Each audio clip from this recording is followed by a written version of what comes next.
Hey, Dr. Mike Scheeringa here. Since post-traumatic stress disorder, or PTSD, was first formally described, it has become an increasingly important part of our lives.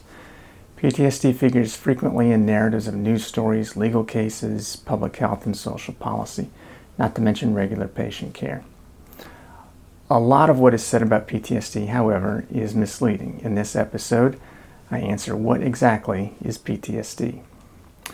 First, this is a disclaimer that I'm not giving medical advice. I'm simply providing education about terms used in psychiatry and other mental health fields.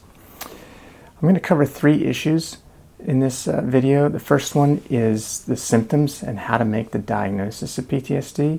Number 2, the variety of ways that the disorder can appear in different individuals. And number 3, how long does PTSD last? The first issue is about the symptoms and the diagnosis. There are 4 main elements used to make the diagnosis. Number 1 is the traumatic event. Number 2 is the symptoms that have to be manifest. Number 3, functional impairment has to be present.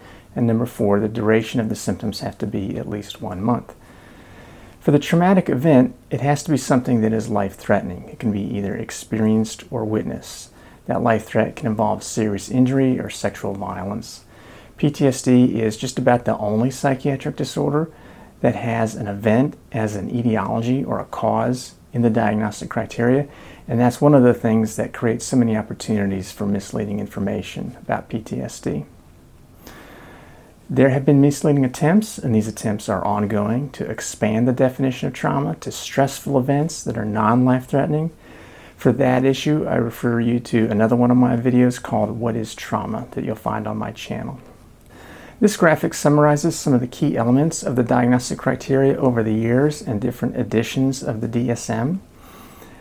In DSM-3 in 1980, the total number of symptoms possible were 12. You needed a minimum of 4 symptoms. The symptoms were arranged in 3 clusters. And the diagnostic algorithm was that you had to have 1 symptom in the first cluster, at least 1 symptom in the second cluster, and at least 2 symptoms in the third cluster, for what I call a 1-1-2 diagnostic algorithm. In 1987, the DSM-3R, the 3rd edition revised, came out and increased the total number of possible symptoms to 17, the minimum number of symptoms needed to 6. It kept the 3 cluster symptom arrangement, and the algorithm changed to 1-3-2. In 1994, the DSM-4 kept basically the DSM-3R structure. And then in DSM-5 in 2013, some pretty drastic things were changed. The possible total number of symptoms increased to 20.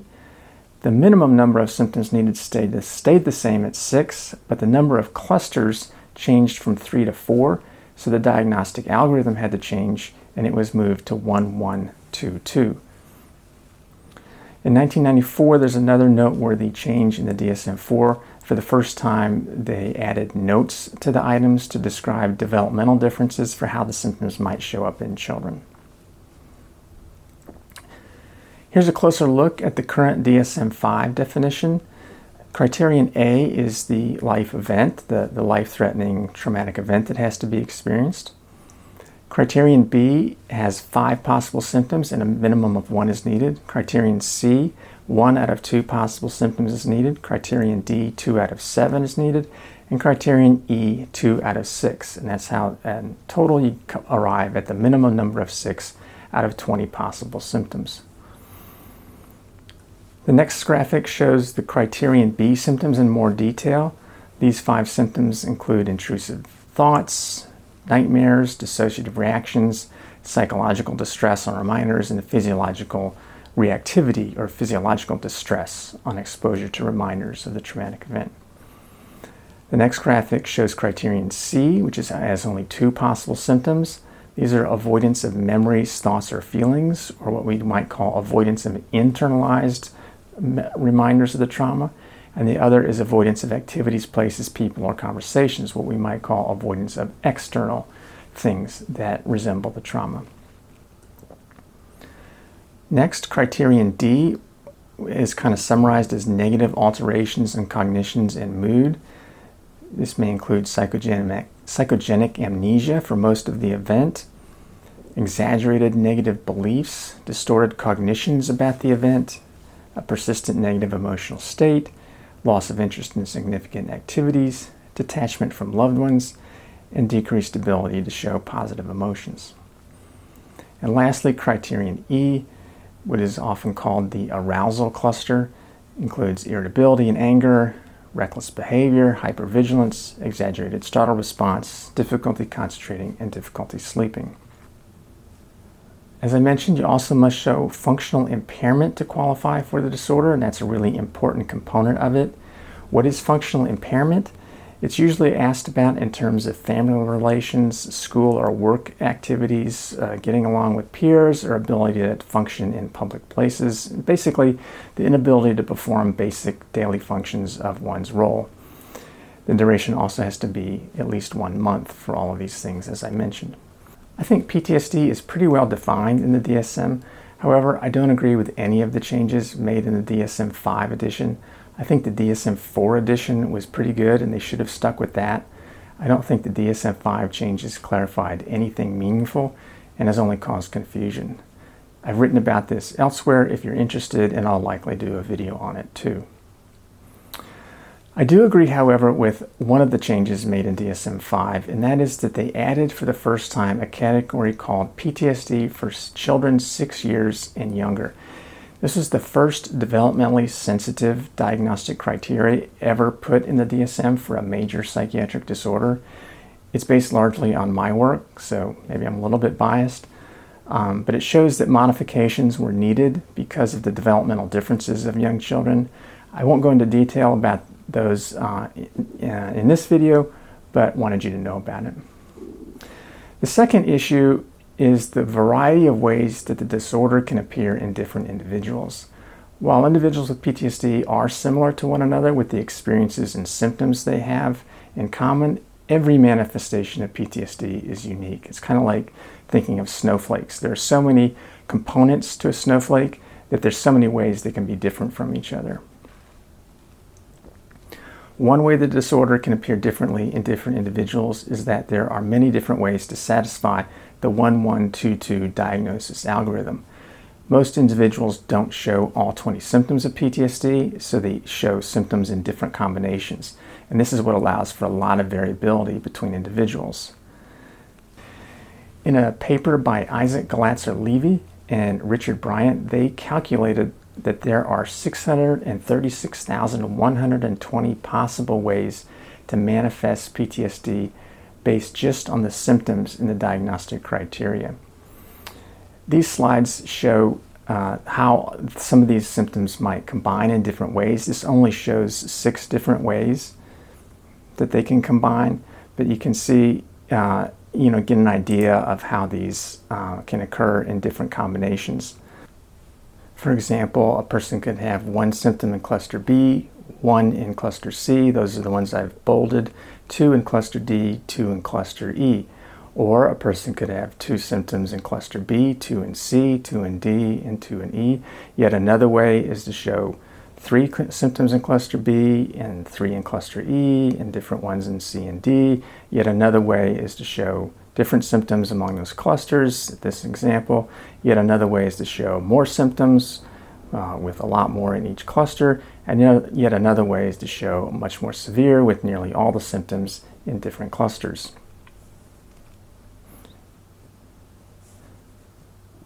And as I said, that's just 6 of the 636,120 possible ways.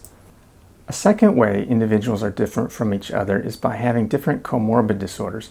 When a person has PTSD and another disorder, say major depression, we can say that major depression is the comorbid disorder while PTSD is the primary disorder. That's just a fancy way of saying that you have 2 disorders at the same time. Individuals with PTSD have a comorbid disorder 70 to 90% of the time. That's one of the most well-documented research findings in all of psychiatry. In adults, the co-occurring disorders with PTSD are usually major depression, generalized anxiety disorder, and substance abuse. When you add up all the different ways that PTSD can occur with these and other disorders, there are more than 1 quintillion ways to manifest PTSD.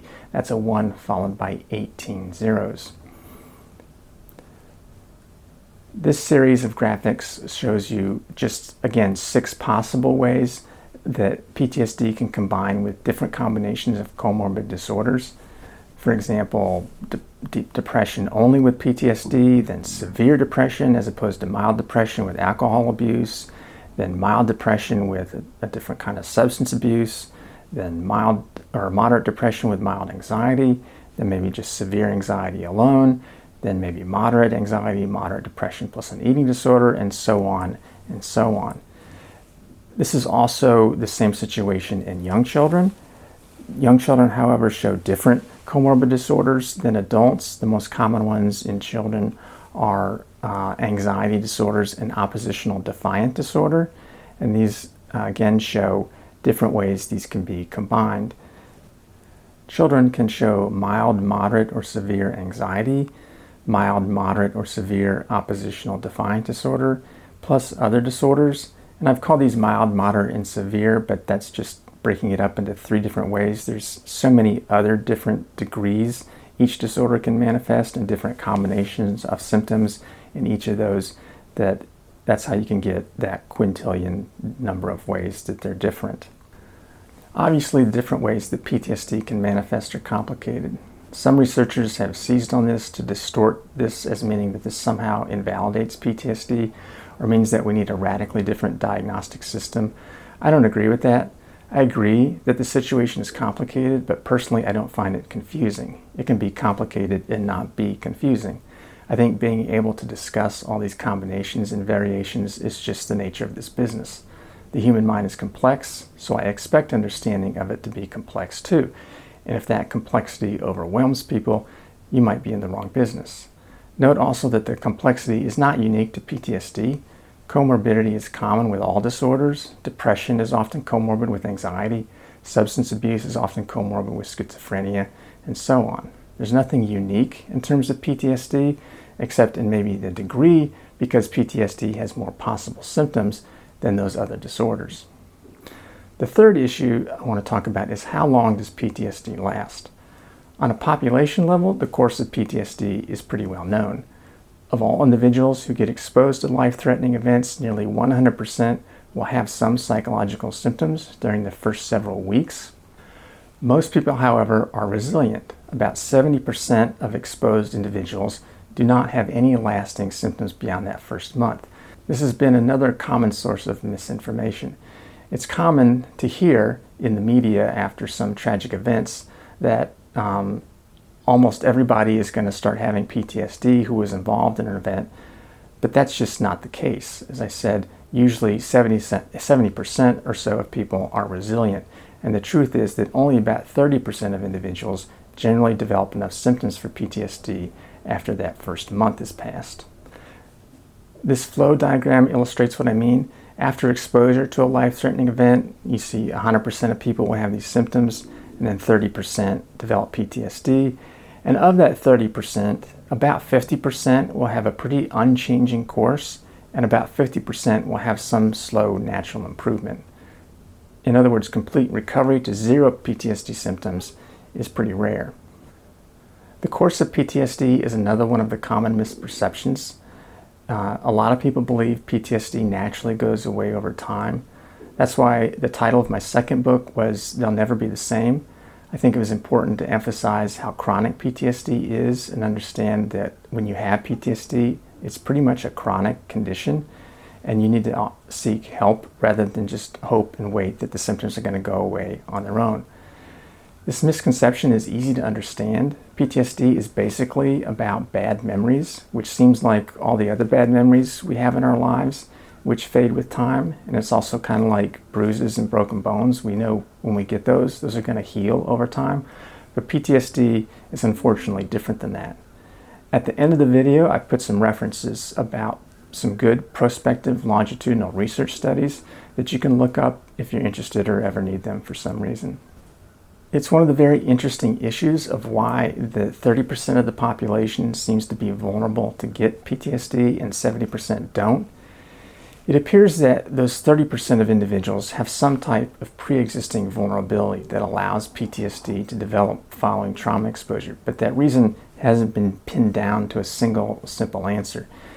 The answer to that story, I think, is about the underlying neurobiology, and that's another area that has a rich history of misleading information, which I'll cover in separate videos. In conclusion, I think those are the three issues that I think are the basics for understanding what PTSD is and what it is not. I think the research studies are solid on those issues, and they provide a foundation of PTSD being an extremely useful construct for treatment and research when used appropriately. However, because PTSD is almost the only psychiatric disorder that follows directly from an external life event, it's been ripe for misunderstanding and leveraged to support different narratives for different purposes for some people. That's all for now. To learn more about the underlying neurobiology issue, check out the videos I've posted on neurobiology and the so-called toxic stress situation. Comments are welcome. Let me know if there's a topic on trauma you'd like me to cover. If you found this helpful, please hit the like button and consider subscribing to the channel.